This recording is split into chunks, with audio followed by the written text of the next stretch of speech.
বন্ধুরা, আজকে তোমাদের কাছে আমি একটা মজার গল্প নিয়ে হাজির হয়েছি। গল্পের নাম এক মহিলা ও তার বিশ্বস্ত একটি বেজি। এখানেই তো গল্পটা আজকে, চলো শোনানো যাক।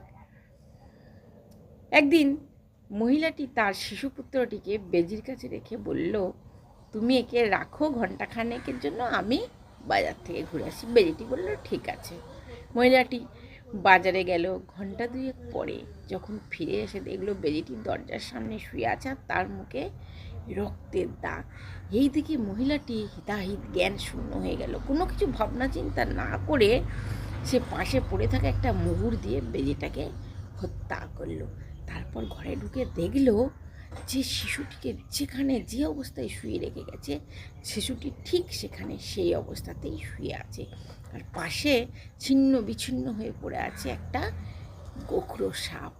এই দেখে মহিলাটি বুঝতেই পারছেন কি অবস্থা হলো তার। সে হাই হাই করে কাঁদতে লাগলো আর বলতে লাগলো, আমি না দেখে না বুঝে না শুনে আমি কি ভুলই না করেছি।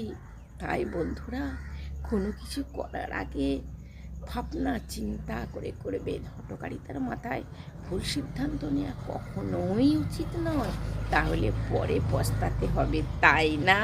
নমস্কার।